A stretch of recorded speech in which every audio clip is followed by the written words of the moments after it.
contar con una persona muy estimada, muy querida por todos los que le conocen, es Eugenio Galilea, un colega chileno que nos honra con su presencia. A todos los que ya están conectados, bienvenidos, buenas tardes, espero que todos estén muy bien. La empresa Grunenthal, como siempre, ha tenido la amabilidad de colaborar con nosotros y va a una exposición por medio de su speaker, nuestro amigo el doctor Mario Paz, a quien pasamos a escucharle durante unos minutos. Mario, como siempre, bienvenido. Muchas gracias por la presencia tuya y de tu empresa Grunenthal. Si por favor, Fidel, ¿estás tú ahí? A ver si le das la posibilidad de que ya ingrese con su pantalla, por favor. Está Mario ya con conexión, ¿listo? Mario, en la parte de abajo de la pantalla hay un cuadradito verde de compartir pantalla. Y ahí puedes poner la presentación. Bien. Correcto. Bueno, buenas tardes. No sé si es que se logra ver. Sí, adelante, Mario, todo perfecto. Buenas tardes con todos. Gracias a la sociedad por permitirme este espacio, específicamente para hablar un poco del rol que tiene el tapentadol en el manejo del dolor lumbar. Un poco en estos tiempos, pues, con la nueva tecnología y a través de comunicarnos un poco, lo que quería es hacer énfasis en algunos tópicos acerca de los beneficios que puede tener este nuevo analgésico de acción central en el manejo no solo del dolor lumbar, sino de otros dolores. Como siempre, pues, primero, si se escucha bien, ¿no? ¿Sí se escucha bien? Perfectamente bien. Adelante, Mario. Bueno, como siempre, se escucha bien. Ok, gracias. En cuanto a las consideraciones, siempre es necesario considerar el paciente, el tipo de opioide que vamos a utilizar, escoger al paciente adecuadamente, hacer una vigilancia del paciente lo que más podamos en cercanía, es decir, estar muy atentos a las posibles reacciones que pueda tener y finalmente tener materiales educacionales que puedan ayudar en el control de algún efecto adverso que pueda tener cualquier analgésico, incluidos los analgésicos de acción central. En cuanto a tapentadol, lo que quería revisar brevemente es qué es, cuáles son las ventajas, cómo se utiliza, cuál es el rol en el dolor lumbar y en otro tipo de dolores. ¿Qué es el tapentadol? El tapentadol es un analgésico de acción central con dos mecanismos de acción, un mecanismo y agonista de los receptores Mu y un inhibidor de la recaptación de noradrenalina, es decir, participa tanto en la vía ascendente como descendente del dolor. Esto hace que pueda ser utilizado en dolor nociceptivo y también en dolor neuropático. ¿Cuáles son las ventajas del tapentadol? Las ventajas pueden ser a través de su farmacodinamia y su farmacocinética. En cuanto a la farmacodinamia, fundamentalmente el tapentadol, al ser un analgésico de tipo opioide puro, es un muy buen analgésico porque actúa a nivel de los receptores Mu. Es un inhibidor de la recaptación de noradrenalina. De esta manera tiene una acción sobre específicamente el dolor neuropático porque modula la recaptación de noradrenalina y de acuerdo al mecanismo de acción también tiene poca o nula inhibición sobre la serotonina. Esto significa que puede tener o tiene algunos efectos menores en lo que se refiere a que ahí exista demasiada serotonina. Como sabemos, la serotonina actúa sobre receptores específicos a nivel cerebral que esto va a provocar la náusea y el vómito. Entonces, este tiene menos posibilidad de dar náusea y vómito. En cuanto a la farmacocinética, fundamentalmente la dosis administrada es la dosis efectiva porque no es un racemato ni tampoco es un profármaco. Y esto es muy importante a tomar en cuenta porque algunos analgésicos tienen que metabolizarse antes de ejercer su efecto. Ausencia de metabolitos activos también porque hay menos acumulación y prolongación de acción. Esto significa que al no tener metabolitos activos no se puede acumular mucho en el sistema y puede tener menos posibilidad de este efecto adverso. Baja unión a proteínas también le da una posibilidad de tener menos cantidad de interacciones, por lo cual le hace benéfico en pacientes que estén polimedicados. ¿Cómo se utiliza? Bueno, hay dos formas del tapentadol, el de liberación rápida y el de liberación sostenida. El de liberación rápida viene de 50 miligramos y la idea es iniciar con una tableta de 50 de liberación rápida en lo que es dolor agudo y luego de una hora, si el dolor no ha sido aliviado o no ha bajado al menos un 50%, dar otra dosis y finalmente titular toda esta dosis para 24 horas, es decir, administrar 50 miligramos cada 4 a 6 horas. Tomando en cuenta que una dosis de mantenimiento es de 600 miligramos y una dosis de lo que es máxima, la dosis máxima puede ser específicamente hasta 700 miligramos. En cuanto a la retar, a la presentación retar, específicamente el tapentadol tiene igual de 50 miligramos y se empieza con 50 miligramos 2 veces al día. Después de 3 días se ajusta la dosis, se puede pasar a 100 miligramos 2 veces al día y si no se alivia del a 150 miligramos 2 veces al día, llegando hasta 250 miligramos 2 veces al día con una dosis máxima de 500 miligramos. ¿Cuál es el rol que tiene tapentadol en dolor lumbar? Bueno, esta diapositiva trata de resumir un poquito. El doctor Galilei nos presentará más adelante cuáles son las causas, cómo se maneja cada una de estas causas, tomando en cuenta que las causas sistémicas constituyen entre 2 a 5%, y los trastornos específicos a nivel axial están en el orden del 95%. Pero en las últimas revisiones que yo he hecho sobre tapentadol hasta el día de anteayer, hay 41 publicaciones sobre eficacia y tolerabilidad de tapentadol en diferentes tipos de dolor lumbar. Y entonces en los tipos de dolor lumbar pueden ser con o sin radiculopatía, ya que sabemos que las lumbalgias tienen en algunos de los pacientes o en la gran cantidad de pacientes componente neuropático. De hecho, por eso en una última revisión publicada en mayo del 2019, los autores recopilan 10 estudios clínicos, algunos comparativos, otros no comparativos, randomizados, controlados, y se ve que ahí dieron en pacientes con dolor lumbar con o sin radiculopatía, titularon el tapentadol durante 3 semanas y luego hicieron seguimiento hasta por 6 meses. ¿Cuáles fueron los efectos que encontraron? Una dosis promedio en la mayoría de estos estudios fue 100 a 300 miligramos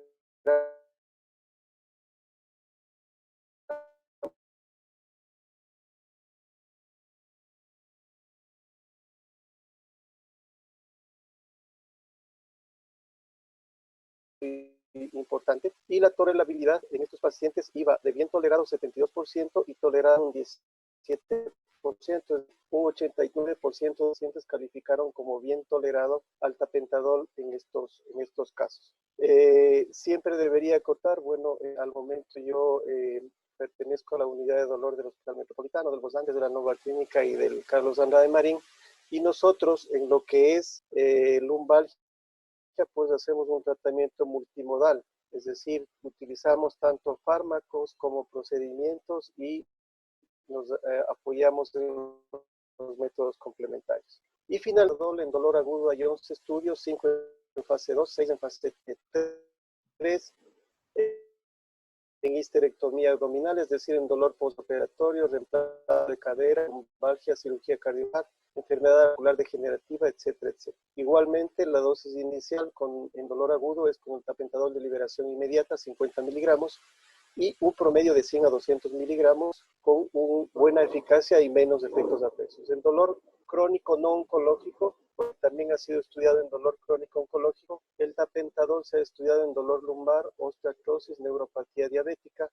La duración, vean, es bastante larga. En algunos pacientes incluso se ha mantenido hasta por 2 años el tapentadol con buena eficacia. Dosis promedio, como ya dijimos, entre 100 a 300 miligramos diarios. Con mejora de la calidad de vida, el estado emocional, el trabajo y la familia también se han visto beneficiadas por el alivio del dolor que tiene el paciente. Los efectos adversos a largo plazo se describen cefalea, estreñimiento y náusea como adversos en pacientes a largo plazo. Entonces, como hemos visto, tapentadol es un analgésico de acción central con doble mecanismo de acción, agonista de los receptores opioides MU, inhibición de la recaptación de noradrenalina y serotonina, útil en dosis receptivo, dolor mixto y dolor neuropático. de intensidad para dolor moderado, moderado a severo, no en dolor leve, sino en dolor moderado o moderado a severo, incluso dolor severo. Y viene pues tanto para dolor agudo como dolor crónico, porque hay tapentadol de liberación rápida y tapentadol de liberación retardada. Esta diapositiva está un poquito rosa, pero lo que quería es felicitar estos eventos. Creo que nos ayuda. La traumatología es líder en lo que se refiere a educación continua. Nuevamente, mis felicitaciones. Y remarcar en estas curvas. La primera curva que tenemos en esta pandemia es la primera que nos estamos enfrentando, que es la curva mayor, en la cual estamos tratando de reducir la morbi y la mortalidad. Luego vendrá una segunda curva, que será el impacto que tienen los pacientes que están con restricciones de operaciones semi-urgentes, como son las que ustedes manejan, fracturas, esguinces, no sé si algunas son urgentes, pues tendrán que entrar a cirugía, pero vendrá esta curva.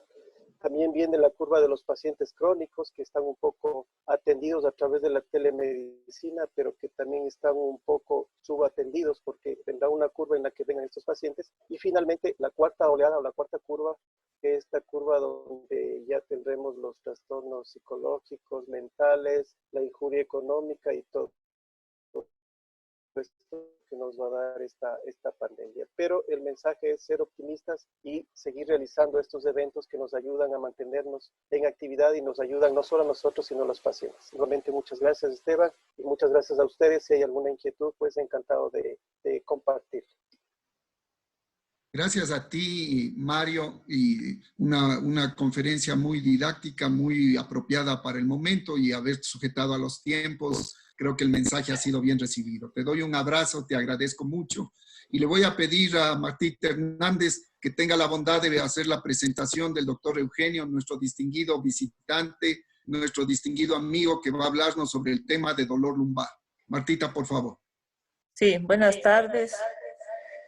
Tengo el gusto de presentar a Eugenio Galilea, un especialista de columna renombrado, no solamente en Chile, sino a nivel internacional. Creo que los que hacemos la columna y también otros de la ortopedia en general de nuestro país le conocen inmensamente a Eugenio con toda su lista de conocimientos. Él ha sido un propulsor de la cirugía de la columna desde hace más de 40 años en Chile. Ha formado parte de todos los eventos a nivel de la North American Association y también de Academia Americana y obviamente de la especialidad en su país. Ha salido con cantidad de artículos, no solamente de su clínica, sino también haciendo estudios en dolor lumbar bajo, lo que es el tema de nuestra reunión hoy al momento, pero también a nivel de deformidades, hernias de discos cervicales, en fin. Lo interesante es todos sus apoyos científicos que él seguramente hoy nos va a compartir. Le damos la bienvenida a Quito siempre. Le hemos invitado a Eugenio y ha sido bien recibido porque es una persona tan amigable con nuestro medio Ecuador y además por su ciencia realmente yo anhelo que todos queden encantados con lo que él nos compartirá el día de hoy, esta tarde. Bienvenido, Eugenio, a Ecuador, a la Sociedad de Ortopedia y Traumatología, a nuestro hospital, el Hospital Metropolitano de Quito, que creo que sí tú lo conoces, el mejor en la práctica privada a nivel nacional. Y te doy una gran bienvenida y espero que no sea una sola vez, sino que estemos siempre en contacto a través de este medio, al menos durante esta pandemia que nos ha encerrado a todos. Creo que es este medio para mantenernos en la ciencia y no distraernos tal vez fuera de nuestras actividades científicas diarias. Bienvenido nuevamente y gracias, Esteban. Gracias a ti, Martita. Como siempre, estas reuniones, por favor, cualquier pregunta por chat. Gracias a la gestión de nuestro colega y amigo Jaime Moyano, tenemos la presencia del doctor Eugenio. Así es que al final de su charla será Jaime quien coordine las preguntas, los comentarios que deban hacerse. Gracias a todos. Doctor Eugenio, bienvenido. Adelante, por favor. Bien, muchas gracias. Sobre todo las palabras mentirosas de la doctora Hernández, porque la mitad de lo que dijo es mentira. Yo soy simplemente un médico que le gusta lo que hace, nada más. Vamos a hacer una presentación.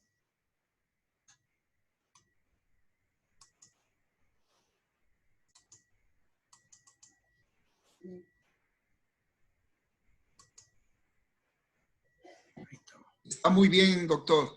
Me pidieron que hiciera una presentación fundamentalmente para médicos generales, ortopedistas, así que les pido disculpas a los especialistas por lo que voy a presentar.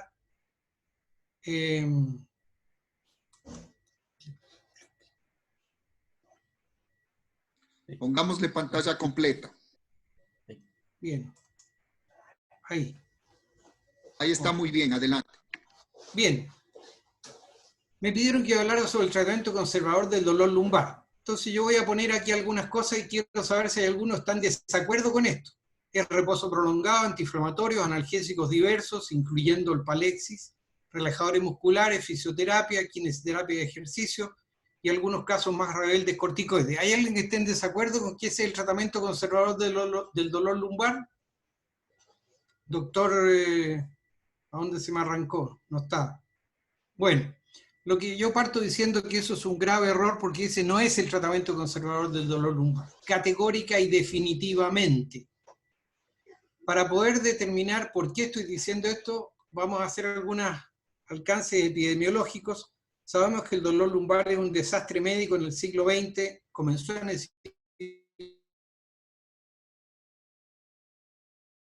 XX y sigue siéndolo, y a pesar de la alta cirugía que estamos haciendo, estamos perdiendo la batalla y existe una epidemia de incapacidad lumbar con sostenido aumento. De forma que como nosotros midamos la gravedad del problema, vemos que es gravísimo.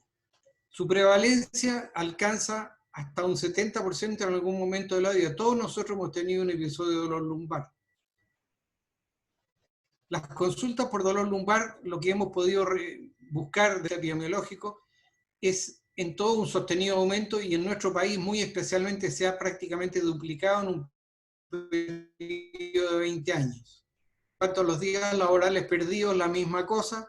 En nuestro país es la segunda causa de ausentismo laboral, la segunda causa de ausentismo de las enfermedades respiratorias altas, que ahora con el COVID indudablemente va a bajar. A ver, cuando vemos algunos riesgos, vemos que todos los estudios son poco sustantivos, pero podemos determinar que el hábito de fumar aumente la ansiedad, predominio de hombres entre la tercera y quinta décadas de la vida, con mala condición física de vida. Categóricamente, y en esto categóricamente en relación con el dolor lumbar, eso que nos que era medir las extremidades inferiores, la obesidad, el trabajo pesado y los esfuerzos repetitivos, el trabajo.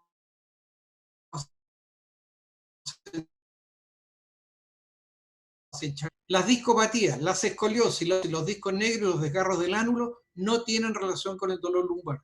El uso de bolsos pesados de mochila, que también es otro mito, tampoco. Obviamente que los desórdenes ortopédicos de la extremidad inferior es menos aún. Y sobre todo los vicios posturales en el trabajo que tanto se aducen en las enfermedades profesionales. Ahora, habiendo dicho esto, tenemos que decir que no todos los dolores lumbares son iguales. Y por eso vamos a hacer un pequeño análisis de la fisiopatología que genera los distintos cuadros clínicos. Vamos a hacer una clasificación operativa y su tratamiento conservador uno a uno. Vamos a la inervación de la columna, la parte ventral, la parte anterior. Tiene que ver con el nervio sinovertebral que inerva todas esas estructuras de la mitad, o sea, del foramen hacia adelante. No inerva el disco, como todos sabemos. Pero además existen los nervios simpáticos y los comunicantes gris que inervan la parte anterior del cuerpo. La parte dorsal está relacionada con el ramo dorsal, el tronco común, el ramo primario posterior, así llamado también, que inerva las articulaciones psicofaciales en forma muy rica, las articulaciones facetarias, la lámina, la pars articularis, la apófisis transversa, y la rama medial inerva fundamentalmente el espacio interespinoso y los músculos intrínsecos, los multífidos y todo lo que es la musculatura intrínseca de la columna.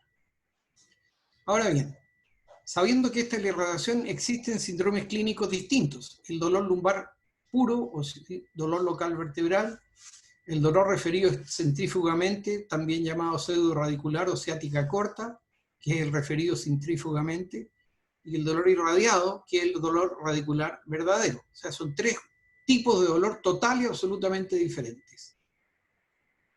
Local, referido y radiado.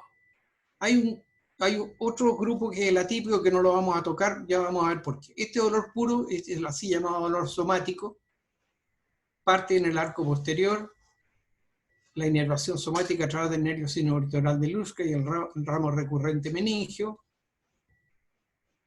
Viene la información, pasa al sistema nervioso central, sube, y a través de una aferencia que es muy bien organizada, somatotópica del mismo nivel, con somito que está en el origen del impulso, y llega al sistema nervioso central con una localización muy precisa en el homúnculo sensorial en el hemisferio derecho, y se refiere como un dolor lumbar puro que es muy preciso, claramente localizado. En resumen, se origina, se transmite,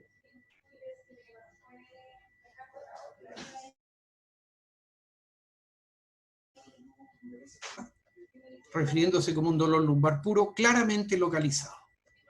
Y las características clínicas de este dolor es un dolor de ubicación media o bilateral muy precisa, se evoca al palpar puntos definidos de la columna, empeora con el movimiento, cede con el reposo, y puede evocarse con la tos, pero solo a nivel lumbar no referido.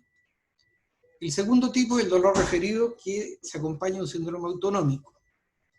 La aferencia autonómica, o que es simpática, a través del ramo comunicante gris y del blanco, suben por el sistema nervioso central, pero en la zona lumbar el ramo comunicante blanco no existe entre L2 y S2, por lo tanto el impulso que se origina pasa por el ramo comunicante gris, sube por la cadena simpática, pero no hay comunicantes blancos en la zona lumbar baja, por lo tanto se transmite hacia el sistema nervioso central, igual como una localización precisa, pero al no haber el comunicante blanco, el resultado es una localización muy imprecisa.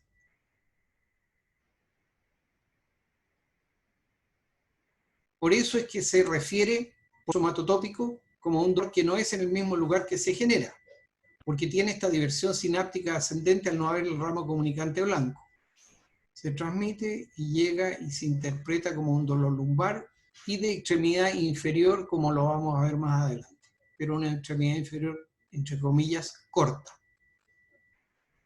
Este dolor tiene características clínicas que es un dolor único bilateral de carácter vago, puede ser disestésico, con compromiso de glúteo, muslo, ingle, alternante de lado. Claramente, y esto es lo que lo define en forma muy capital, es que empeora de pie y en posiciones sostenidas prolongadas y cede con la actividad y el movimiento. Es peor con la extensión y alivia con la flexión. Y es lo así llamado dolor de arco posterior. Y el tercer dolor, desde el punto de vista fisiológico, es el dolor radicular, que genera un síndrome neurogénico, en que se genera el impulso, se transmite, y genera un dolor irradiado hacia la extremidad inferior, la columna, pero además un espasmo muscular y una disfunción autonómica de la extremidad inferior. Pero además la columna. Es la típica lumbociática, que se caracteriza por un dolor lumbo, glúteo, muslo, pierna de carácter muy preciso, que se evoca al estirar e irritar la raíz nerviosa con la maniobra de Tepe, la valsalva, la tos. Es disestésico y tiene compromiso deficitario de la raíz correspondiente, que puede ser motor, sensitivo o de reflejos. Esto era para preguntarle si había becados en la sala, ¿qué dolor se suponía que podía producir esto? Evidentemente un dolor radicular. ¿Qué dolor podría producir esta patología que se ve tan claramente aquí en el arco posterior? Indudablemente un dolor esclerotógeno o referido. Este es un dolor somático puro porque es de zona interespinosa. y este otro es un dolor que se origina en articulaciones psicopofisiarias y genera un dolor referido. Lo mismo que esto. Ahora bien, entrando en materia de lo que es el dolor lumbar como tal, el término lumbago debería ser suprimido porque no es una enfermedad, sino que es un síntoma que representa múltiples causas totalmente diferentes. Y las causas todos lo saben que son múltiples, pero la mayor parte de ellas es de origen idiopático desconocido porque no se sabe de dónde viene en forma clara.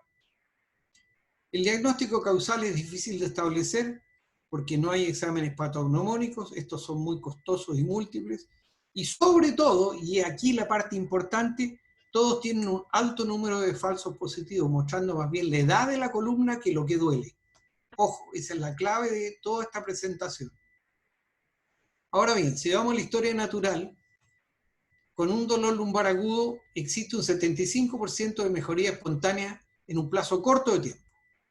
Y son molestias dolorosas bien importantes. Por lo tanto, ¿es lógico hacer un diagnóstico etiológico al inicio? No, señor, porque vamos a desperdiciar los recursos porque 3 de 4 tienen una mejoría espontánea y no es necesario que hagamos nada. Por lo tanto, hay una estrategia de estudio que consiste en que si el dolor llega antes de las 3 semanas, se denomina agudo, entre 3 semanas y 3 meses subagudo y más de 3 meses crónico. Y la estrategia es distinta. En el agudo hay que observar porque se va a mejorar espontáneamente. En la segunda etapa hay que investigar el origen. Y más de 3 meses tiene que ser una investigación multifactorial porque ya se ha transformado en un dolor crónico. Veamos en forma muy somera qué es esto. En el agudo, el tratamiento sintomático, reposo por 2 a 3 días, antiinflamatorio y fisioterapia, porque el objetivo es esperar mejoría espontánea. Y por supuesto, por ningún motivo pedir exámenes porque los vamos a estar botando a la basura en 3 de 4 casos que no vamos a tener saber por qué. En el subagudo, obviamente aquí cambia la película, no hay que continuar con un tratamiento sintomático sin diagnóstico. Es la etapa de investigación y es la etapa en que hay que hacer los exámenes complementarios, pero según categorías clínicas que vamos a ver de inmediato. Ahora, si hay los llamados síntomas de alarma, nos saltamos la etapa de tratamiento sintomático, y estos son fiebre, antecedente de cáncer, compromiso neurológico periférico, antecedente de enfermedad psicosomática, y muy especialmente a los sujetos sometidos a compensación por enfermedad profesional o accidente de trabajo. Entonces, si a las 2 o 3 semanas dolor subagudo o hay síntomas de alarma, investigación etiológica de inmediato. Si el dolor lleva más de 3 o 4 meses, indudablemente que estamos frente a un fracaso de nuestro tratamiento, en la etapa de la investigación etiológica multifactorial. Y es aquí donde comienza la preponderancia de los factores psicológicos y laborales sobre las causas orgánicas del dolor, y su tratamiento obviamente debe ser multidisciplinario, porque si no está condenado al fracaso. Este es un pequeño algoritmo, las 3 categorías operacionales, tratamiento sintomático. Bueno, en fin, es lo mismo que ya les dije. La investigación etiológica en etapa subaguda debe ser especial, porque no todos los casos tienen los mismos exámenes, vale decir, tenemos que tener una clasificación operativa para funcionar. Y esta clasificación operativa, que tiene su base fisiopatológica y clínica, puede ser hecha con anamnesis y examen físico, vale decir, la puede hacer cualquiera, sin necesidad de ningún recurso, en todos los países, en todos los lugares. No hay ninguna categoría para no poderla hacer. Y estas son las 4 categorías básicas, que son el dolor lumbar puro, como les mencionamos desde el punto de vista fisiopatológico, esclerotógeno, radicular y atípico.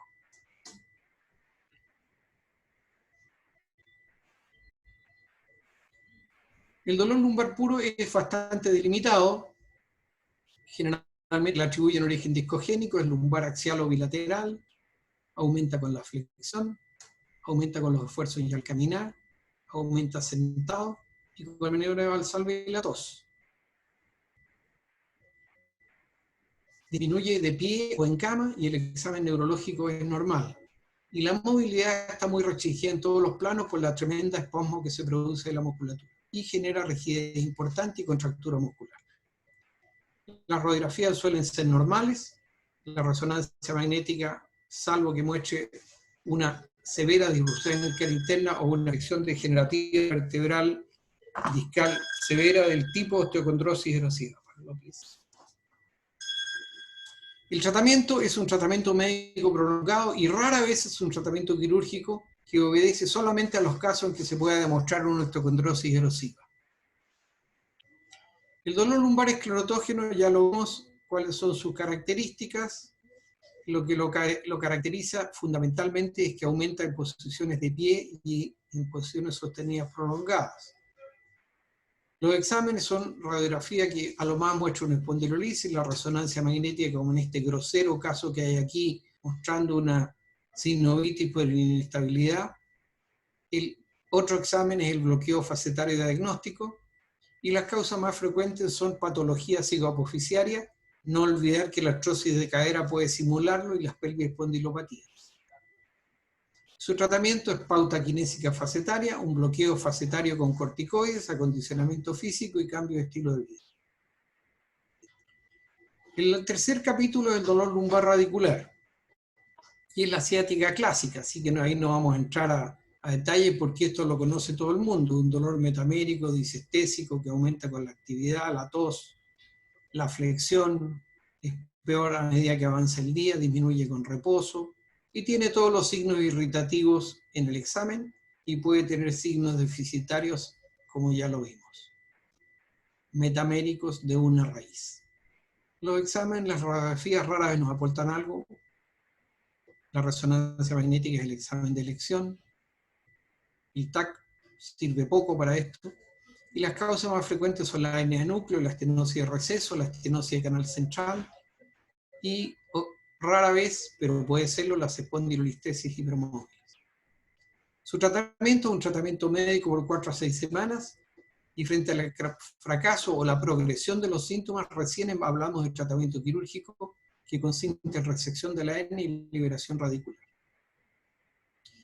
Y existe un cuarto capítulo que es el dolor lumbar atípico, que a todos nosotros nos mata y nos quiebra la cabeza, y es un dolor que es de ubicación múltiple, es un dolor irradiado en territorios no anatómicos que puede comprometer dorso, cuello, ingle, región precordial, etc.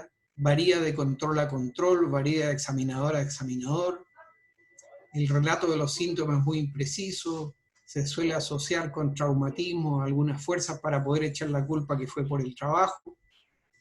Habitualmente están presentes los signos orgánicos de Gordon-Waddell, el examen neurológico es normal, o puede tener hiperreflexia, manifestación de una componente de hiperactividad ansiosa, y pueden haber puntos de gatillo en el caso que se asocie con contractura muscular por la mal llamada fibromialgia. Los exámenes no dan nada. Siempre hay que hacer exámenes de hemogramas y sedimentación, porque una de las cosas que genera estos dolores atípicos son las leucemias y los linfomas. Y lo que nos ayuda es la evaluación psicológica y el dibujo del dolor, como en este caso que muestra un dibujo absolutamente en territorios atípicos. Sus causas más frecuentes son su fibromialgia, enfermedades psicológicas, fundamentalmente cuadros depresivos, trastornos ansiosos, rara vez síndrome somatomorfo, y sobre todo la conducta normal de enfermedad de carácter ganancial en las enfermedades del trabajo, que es muy importante, pero lo consideramos solo para los dolores crónicos. Ahora, el tratamiento de este dolor indudablemente que depende de cuál sea el diagnóstico causal de todo lo que vimos, pero es muy complejo, requiere trabajo en equipo multidisciplinario y tiempo.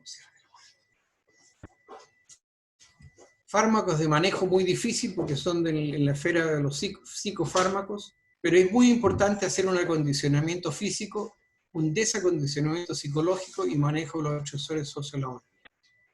Muchas gracias, espero haber mantenido tiempo y si hay alguna pregunta, encantado.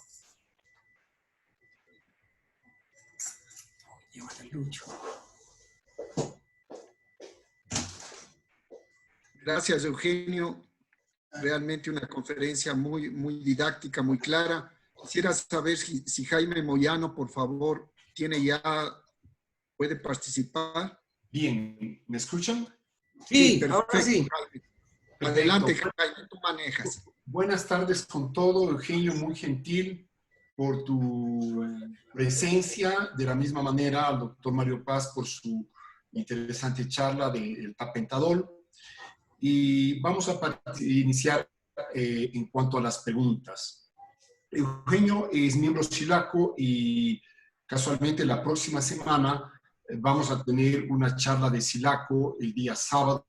A todos los invito. Y yo quisiera preguntarte, Eugenio, en estos momentos actuales, ¿qué validez tiene la telemedicina frente a los pacientes que presentan cuadros de dolor lumbar? ¿Hasta qué punto podemos llegar con la telemedicina? Porque frecuentemente los pacientes nos están llamando al respecto. ¿Cuál es tu punto de vista en este momento? ¿Cuáles son tus recomendaciones? Si estamos frente a un dolor agudo, evidentemente que podemos resolverlo porque se resuelve de todas maneras con cualquier cosa.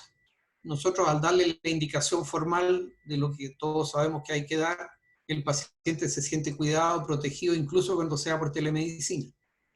Si estamos en presencia de un dolor crónico, definitiva y categóricamente, en mi opinión, no sirve porque requiere del auxilio médico mágico, que es muy importante para la resolución de esos problemas. Y si es un dolor subagudo, indudablemente va a depender si es puro, esclerotógeno o radicular.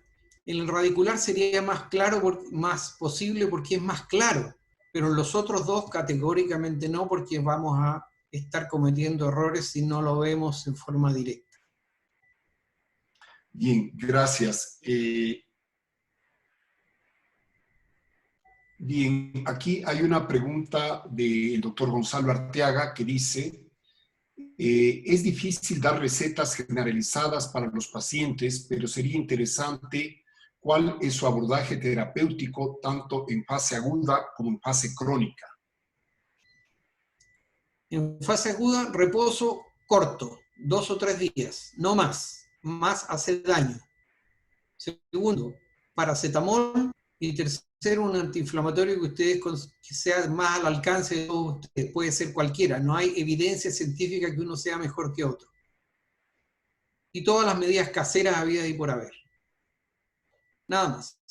Bien, una pregunta del doctor Fernando Luzuriaga. ¿En qué momento está indicada la infiltración peridural con corticoides? La infiltración peridural con corticoides ha sido muy cuestionada, pero hoy día ha vuelto a ponerse en boga y se usa solo en los síndromes radiculares que tengan origen intrarraquídeo y que no sean producto de una infección viral de tipo herpes zóster. Vale decir, hernias de núcleo, estenosis raquídea, que generen un cuadro radicular a una o ambas extremidades inferiores. Y es de muy buena utilidad. Un dato de la causa. Al día de hoy, nuestro grupo de trabajo prácticamente no está operando las hernias de núcleo. Las hernias de núcleo, si uno va a todos los libros clásicos, tienen indicación de ser operadas cuando hay caudequina o un compromiso neurológico progresivo. Lo que se está haciendo en la realidad es operar cuadros de dolor ciático, dolor radicular, con una imagen herniaria. Esos cuadros, esos casos clínicos mejoran, yo le diría que 100% con la inyección peridular de corticoides. Pero hay que explicar, saber y que el paciente entienda que no es pan para hoy, hombre para mañana. Bien, una pregunta del doctor Edwin Puebla indica, ¿qué utilidad tienen las fajas lumbares en dolor agudo? Ninguna. Solo sirve acá. Bien. Te haría yo una pregunta, Eugenio. En este momento en que estamos en fase de reclusión domiciliaria, ¿qué recomendaciones se pueden dar a las personas que están dentro de casa para tratar de mitigar una posible crisis de dolor lumbar? ¿Qué ¿qué podrías recomendar a las personas en general, a la población que está dentro de casa? Oye, gracias por la pregunta, amigo mío. Usted siempre sale tan inteligente para hacer estas cosas. En este momento, nosotros estamos viviendo, como somos un centro de referencia de columna, una epidemia de pacientes que consultan por dolor lumbar agudo, especialmente aquellos que han tenido episodios anteriores. Es una epidemia. Yo recibo 10, 15 llamados al día en este momento a mi celular o me ubican en mi casa porque están bloqueados y no saben qué hacer. ¿Cuál es el origen de esto? La hipertonía ansiosa y el desacondicionamiento físico. Por lo tanto, el consejo para estas personas mientras estemos en reclusión es, a como dé lugar, hacer gimnasia dentro de la casa y tratar de manejar adecuadamente la tensión que nos genera esto con todas las medidas ya conocidas. Si eso no fuera posible, tomar algún ansiolítico no hipnótico en forma preventiva, concretamente el clotrimazepam. Ese es el consejo que yo le doy a mis pacientes.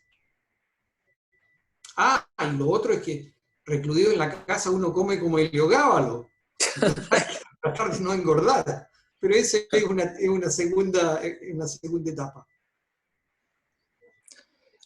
Bien. Un comentario, Jaime.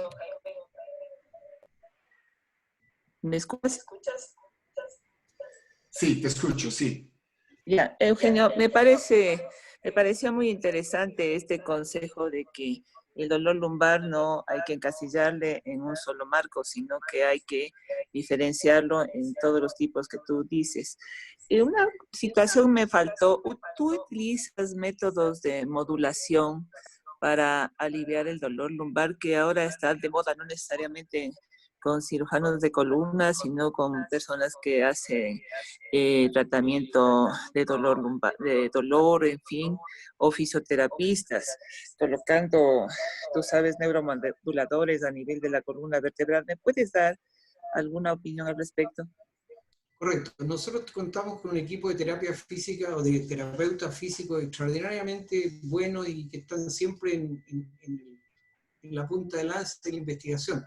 ¿Pero a qué te refieres neuromodulación? Implantar, sí. Terapia manual, la estamos usando de rutina en los dolores crónicos, Y tal vez dolor agudo, solo fisioterapia. ¿Cómo? Y tal vez psicofármacos como antidepresivos o pregabalina, algún medicamento de ese tipo. A ver, yo creo que en este momento estamos sobreusando la pregabalina de manera impresionante porque la estamos utilizando como un ansiolítico. Antidepresivos están formalmente indicados, especialmente los de carácter dual, están formalmente indicados en el manejo del dolor crónico. Pero yo no me atrevo a recetarlos por mí. Nosotros contamos también con un grupo de psiquiatras que trabajan con nosotros en el dolor y siempre les damos consejo a ellos de qué antidepresivo y qué ansiolítico. Pero como primera línea, digamos, antes de que vean al psiquiatra, que en general nosotros hacemos la consulta muy precoz, solo lo que utilizamos es el alprazolam común y corriente. Pero respecto concretamente a la pregunta de Marta, sí, hacemos terapia manual en el dolor crónico, no en el agudo. No sé si es correcto o no, pero eso es lo que nos han aconsejado nuestros fisioterapeutas y para el crónico funciona muy bien. Aquí hay una pregunta del doctor Marcelo Ochoa que indica: ¿se ha recomendado en estos días de la pandemia para el control del dolor lumbar priorizar bloqueos y evitar la cirugía? Su opinión. Eso no es solamente en época de pandemia, sino que siempre. Lo que pasa es que en época de pandemia lo que está contraindicado, o hay que tratar de evitar a como dé lugar, es la cirugía. Y frente a esto quiero hacer un pequeño alcance que nos va a ayudar en el próximo webinar que vamos a hacer de la SILACO sobre el dolor lumbar, sobre las ciáticas hiperagudas o el dolor muy agudo. A mí me divierte cómo mis colegas, cuando tienen ciáticas por hernias de núcleo, acuden a hacerse tratamiento médico con infiltraciones, con fisioterapia, con todas leceras que hacemos nosotros aquí en donde hacemos mucho tratamiento médico. Pero cuando ellos reciben un paciente, lo operan casi de entrada. Sospechoso. Sí, es una importante acotación. Hay una pregunta del doctor Galo Arcentales, que es un neurocirujano formado en Santiago de Chile, su especialidad en columna. Él indica, el enfrentamiento primario multidisciplinario del dolor lumbar agudo con psicología, especialmente en estos tiempos. Pienso que es algo al respecto de lo que acabas de comentar. Habla desde fases iniciales, pregunta si es que se puede usar esto desde el inicio o en qué momento tú recomiendas comenzar con el apoyo de tipo psicológico, sobre todo si encuentras estas banderas que se llaman amarillas de problemas laborales o negras de depresión. Yo no quise meterme en el terreno fértil que es el dolor lumbar crónico, sino que hicimos una presentación general del dolor lumbar. Ahora, ¿cuándo aplicar la terapia psicológica? Es la pregunta concreta. Sí. Yo creo que si estamos frente a un dolor agudo, si tiene las banderas rojas psicosomáticas, de todas maneras, o si es un dolor atípico. Son las dos condiciones que se aplican en forma primaria. Pero el recurso psicológico siempre es escaso, siempre es difícil, siempre es caro. Por lo tanto, hay que reservarlo cuando sea útil. Categórica y definitivamente es el manejo primordial del dolor crónico, no así en el dolor agudo, salvo que tenga esta característica, como le decía, dolor atípico o banderas amarillas o negras. Bien, el doctor Raúl Chimbo pregunta ¿qué tipo de infiltración a nivel de la articulación facetaria es más eficiente, la intraarticular o una pericapsular, o es indistinto? Primero que nada, déjeme saludar cariñosamente al doctor Raúl Chimbo, que lo voy a retar porque de hace tiempo que no participo en nuestras reuniones clínicas, que lo hacíamos a través de Zoom o de otras cosas anteriormente. Mucho cariño, Raúl. Muy interesante la pregunta. No está definido desde el punto de vista científico probado que sea mejor la extracapsular o la intraarticular.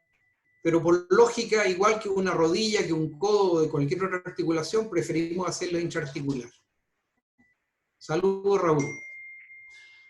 Bien, doctor Guerra pregunta, ¿qué comentario tiene acerca del tratamiento con crioterapia con nitrógeno líquido? ¿Para qué? Para dolor lumbar. Para el dolor lumbar se ha usado desde el ponerse una cinta roja alrededor del cuello, de la cintura, calor, frío, vibración, cámara hiperbárica, oxigenoterapia, etcétera, etcétera, etcétera. Hasta donde yo sé no tiene un sustento científico más allá que el poner frío. Puede que mi información sea insuficiente, pero lo que he visto al respecto es eso. Gracias. Una nueva pregunta, Eugenio. El doctor Gonzalo Arteaga pregunta sobre el valor de la acupuntura como coadyuvante en el manejo del dolor lumbar. Definitivamente, si estamos frente a cualquier dolor lumbar, la acupuntura es útil como cualquier otro analgésico. Y permítame un alcance. Yo tuve la suerte dentro de mi formación de participar en una formación en el Hospital de Medicina Tradicional en Pekín hace muchos años atrás. Así que yo me formé en acupuntura y lo usé durante bastante tiempo. Y para nosotros es un estupendo analgésico en dolor lumbar, cualquiera que sea su causa. Pero hay que tener tiempo y paciencia. Una pregunta del doctor William López. ¿Cuál es su opinión de la disectomía y ALIP, fusión por vía anterior, versus tratamiento conservador o infiltraciones en la enfermedad discal pura? Me gustaría discutir con el doctor qué es lo que es la enfermedad discal pura. Partamos por ahí. Porque si es un disco negro, un disco deshidratado, eso no es una enfermedad discal pura, eso es normal. Y frente a eso hay que preguntarse por qué le duele al paciente. Si esta enfermedad discal pura se acompaña de colapso progresivo en el tiempo, en un tiempo corto, se acompaña de hiperseñal de las placas vertebrales con un MODIC 1, captación de gadolinio de placas y disco, en que transforma el MODIC 1 en una osteocondrosis erosiva, que es una enfermedad tremendamente dolorosa, por supuesto que tiene indicación formal de cirugía.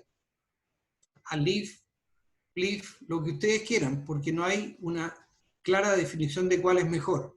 ¿Y sabe lo que estamos haciendo nosotros en esos casos de enfermedad discal pura, que es muy cuestionable? Ojo, un corticoide intradiscal, una terapia cognitiva conductual del tipo tercer grado, y en general con eso hemos minimizado las artrodesis lumbares. Igual algunos fracasan y tenemos que hacerla.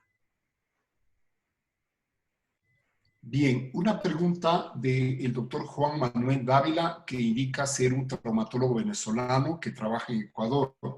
¿Qué experiencia en el uso de la ozonoterapia en discopatía lumbar? Experiencia ninguna, información equívoca, resultado malo. Bien.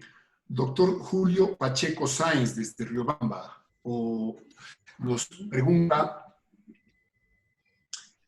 en los pacientes afiliados, sobre todo al Seguro Social, siempre solicitan certificados de reposo en caso de dolor agudo o de dolor subagudo. ¿Cómo se debe manejar esta solicitud de los pacientes? Ay, eso me duele el alma cuando me hacen esa pregunta. Porque es muy distinto que al doctor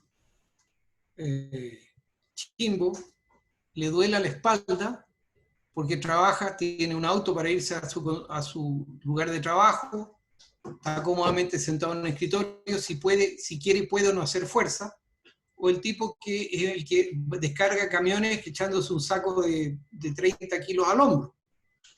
Indudablemente que en el primero de los casos, un reposo de 2 o 3 días es suficiente. En el otro puede ser necesario mucho más tiempo. Pero por concepto, mientras más corto el reposo, mejor. Yo diría que en ningún caso, repito, en ningún caso, un dolor lumbar agudo sin síntomas de alarma debe tener un reposo más allá de 7 días.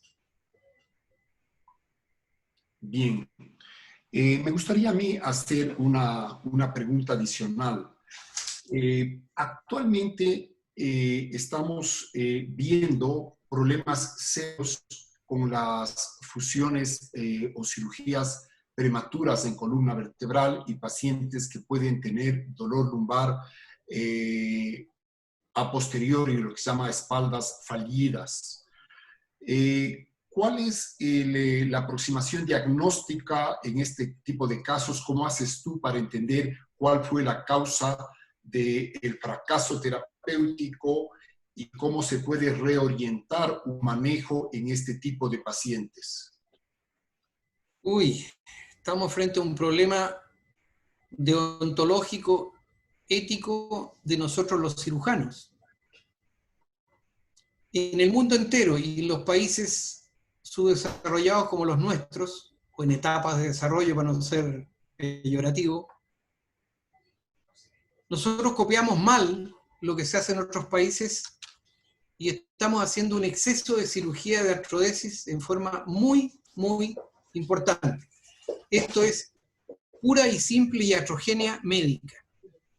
Si nosotros hacemos una artrodesis en un paciente que no tiene clara indicación de artrodesis, el resultado siempre va a ser malo. Si hacemos una artrodesis lumbar en un paciente que tenga factores de riesgo psicosociales, el resultado siempre va a ser malo. Nosotros seguimos viendo cómo resolver un problema de dolor con lo que nosotros sabemos hacer, que es cirugía. Pero resulta que el dolor crónico es mucho más complejo y no puede ser tratado solo con cirugía. Es por eso que eso que usted me está planteando, Jaime, tiene mucho que ver con la indicación quirúrgica de esa cirugía. El dolor no es indicación de artrodesis. Gracias. Sí, este es un punto muy importante porque, como tú has hablado en toda tu brillante exposición, lo más importante es llegar a un análisis holístico de la causa del lumbar. Cuando uno se fija exclusivamente en la columna, fácilmente puede dar indicaciones equivocadas. Y cuando la indicación no es la correcta, pues hagas lo que hagas, ese paciente va a tener un mal resultado. Es decir, lo que el cirujano de columna requiere aprender, y es lo más difícil, lo que al final del tiempo termina aprender, es cuando no operar, ¿no? Eso es lo que el cirujano de columna tiene que llegar a aprender, a qué paciente no operarle. Y yo pienso que con eso se podría conseguir bastante. Hay una pregunta del doctor Omar Arciniegas que dice, ¿usted realiza bloqueo radicular? ¿En qué casos básicamente y qué expectativas tiene básicamente en patología discal, estenosis foraminal? ¿En qué casos realiza? El bloqueo radicular selectivo es una herramienta de extrema utilidad en el caso de las radiculopatías por hernias de núcleo extraforaminal y foraminal. De muy buena utilidad con resultados muy buenos. De todas las hernias de columna, las que mejor responden son las extraforaminales a estos bloqueos radiculares. En las estenosis foraminales hay que tener mucho cuidado, porque las estenosis foraminales per se no son productor de dolor. Oiga lo que estoy diciendo. Si nosotros vamos a un paciente con escoliosis, vamos a ver que tiene estenosis foraminales en todos los niveles de la concavidad de la curva, y no le duele. Sin embargo, cuando vemos un enfermo degenerativo con estenosis foraminal, le echamos la culpa del dolor. Paso con full diásis. Por lo tanto, concretamente la pregunta, bloqueo radicular selectivo en hernias de núcleo foraminal o extraforaminal, muy buen resultado. Bien. ¿Algún otro consejo adicional que tú deseas darnos, Eugenio, en general? Porque tú manejas el club de columna en Chile y pues pienso que la mayoría de los asistentes en este momento somos traumatólogos generales o especialistas en cirugía de columna, tanto de la rama ortopédica como la neuroquirúrgica. Entonces, ¿algún otro consejo o recomendación que puedas darnos de manera general y de manera específica para estos momentos y sobre todo para los momentos de crisis económica, tal vez que pueda haber después de pasada esta fase de cuarentena, donde muchas personas van a tal vez perder sus seguros médicos o van a tener dificultades de cancelar consultas médicas y exámenes, que si va sumando la consulta, el examen, la medicación, la fisioterapia, se vuelve una cantidad económica bastante grande que muchos pacientes no van a poder afrontar. Sí. Tiene toda la razón, y esto va a ser un drama de aquí una vez que pase la epidemia de COVID. A ver, mis consejos a los médicos generales serían: estudien un poco más del dolor, no del dolor lumbar también, pero más del dolor. Recordar de que lo probado para el manejo del dolor es paracetamol, para el agudo, paracetamol, algún antiinflamatorio que es más barato que tengan en el mercado, y medidas caseras. Eso no vale nada, cuesta poco. Para los cirujanos en general, yo diría que en esta etapa de la pandemia, por ningún motivo operar, porque la tasa de complicaciones de la cirugía y de infección del paciente que se opera es tremendamente alta. Estamos hablando de tasas de un 20%. Ocupar las terapias alternativas, como esta que estábamos conversando recién, y que en general son de extrema utilidad. Si nosotros hacemos bien hecho eso, funciona muy bien. Tanto o mejor que la cirugía en hernias de núcleo pulposo, y obviamente menos en dolor crónico. Y reservar la terapia sofisticada solamente para aquellos casos de dolor crónico ya complejo. Perfecto. Hay una pregunta del doctor Andrés González que habla en un paciente post-disectomía en el que la electromiografía refiere una axononesis del nervio sural. ¿Se debe utilizar neuromoduladores o mejor partir a una infiltración?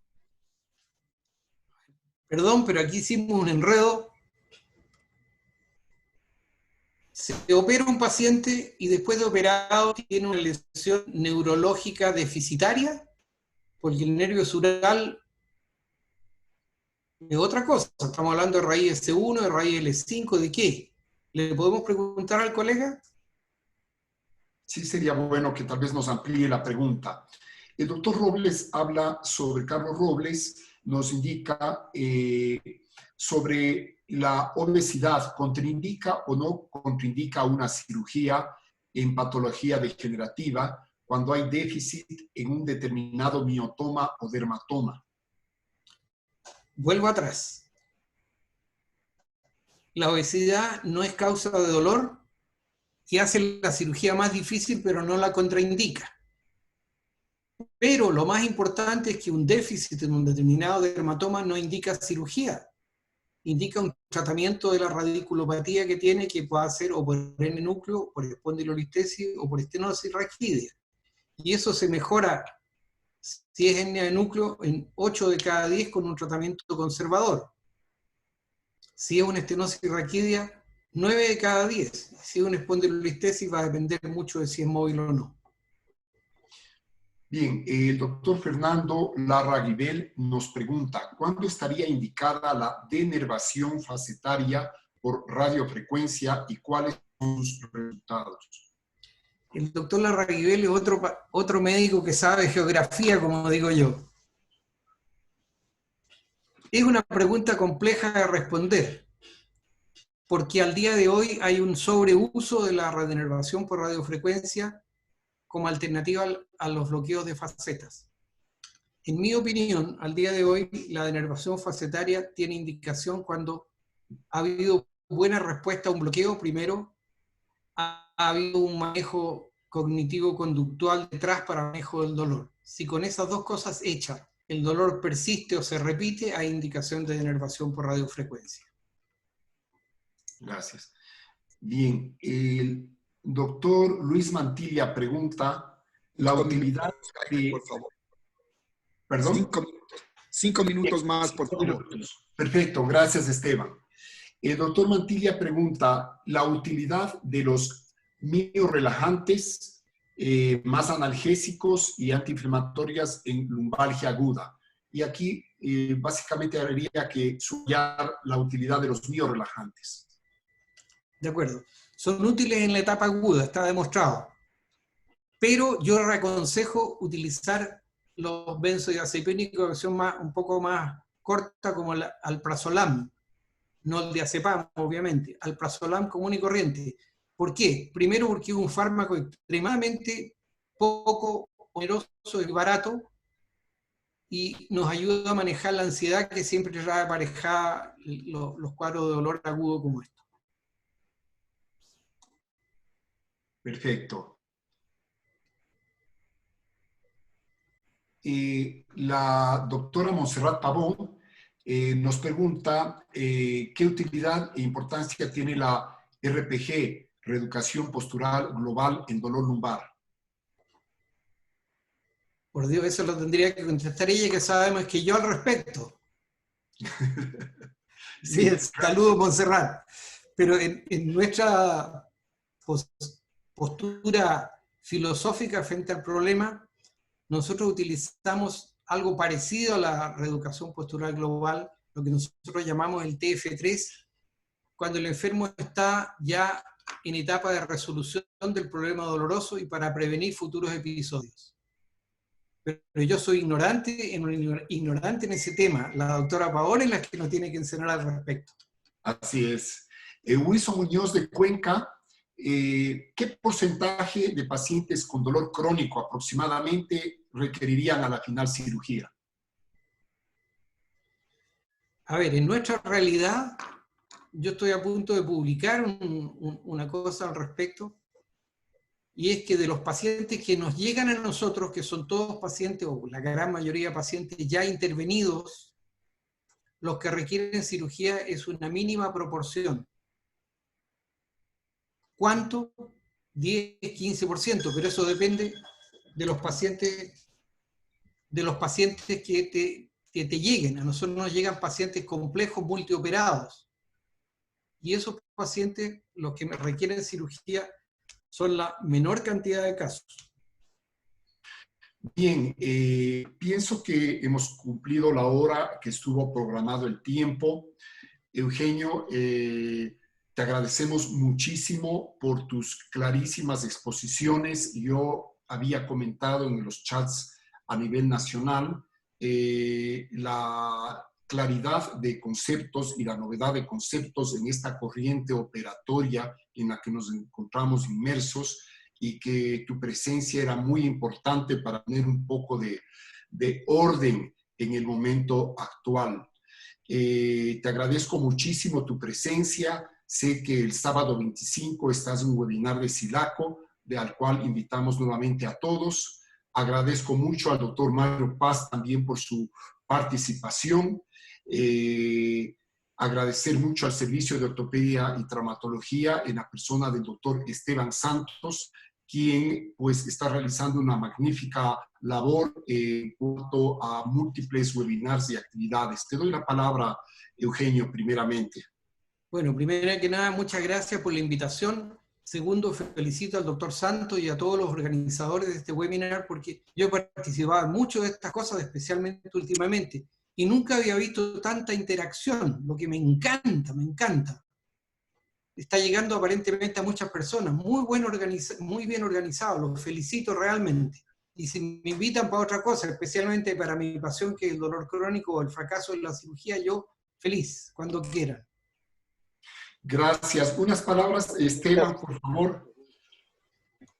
No, pues yo, el agradecido, lógicamente, soy yo. Primero a ti, Jaime, por habernos permitido el contacto con Eugenio, que realmente con creces ha cumplido esa expectativa que teníamos. Sobre todo quienes no hacemos columna y nos queremos escuchar, como bien dices, conceptos claros, éticos, cómo deben manejarse estas circunstancias.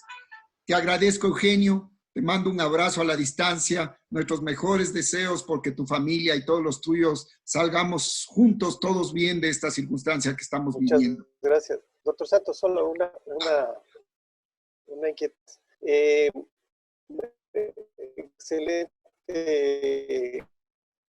conferencia, doctor. Utilizamos corticoides no particulados como dexametasona no particulados en los epidurales y transforaminales. Y en los facetarios, generalmente intraarticulares, utilizamos corticoides particulados. Y como decía usted, pues la acupuntura también puede ser de beneficio en estos pacientes. Muchas gracias, doctor Moyano, y muchas gracias, doctor Santos. Mira, hay una pregunta que Jaime no te la pudo hacer porque no tenía el micrófono luego de tu conferencia. Es el tapentadol. ¿Qué es lo que pasa en este momento concretamente? ¿Hay alguna contraindicación?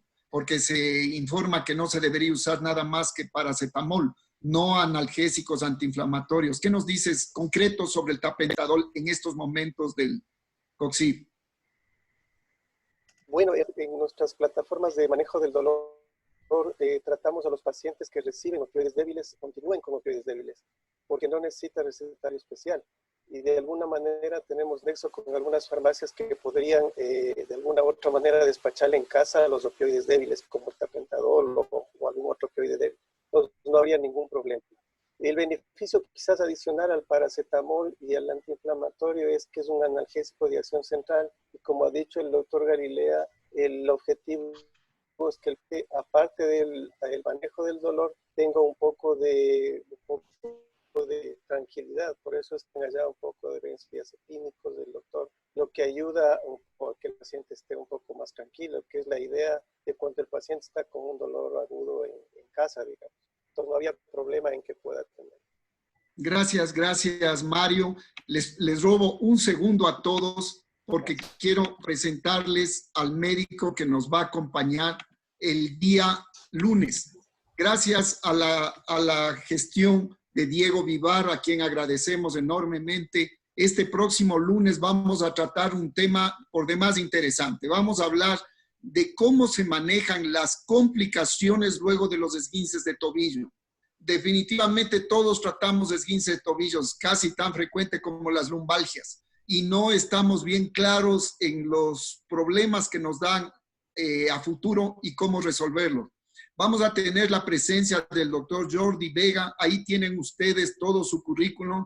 Es un colega español de Barcelona, quien tiene una vasta experiencia en este tema. Repito, para el próximo día, lunes a las 3 de la tarde, hora de Ecuador, ya les pasaremos el link. El doctor Jordi Vega, gracias a la gestión de Diego Vivar. Así es que a todos un feliz fin de semana, a cuidarnos y que Dios reparta bendiciones en cada uno de sus hogares. Buenas tardes con todos, gracias por su presencia. Gracias, Eugenio. Chao, chao, gracias a ustedes. Eugenio, felicidades.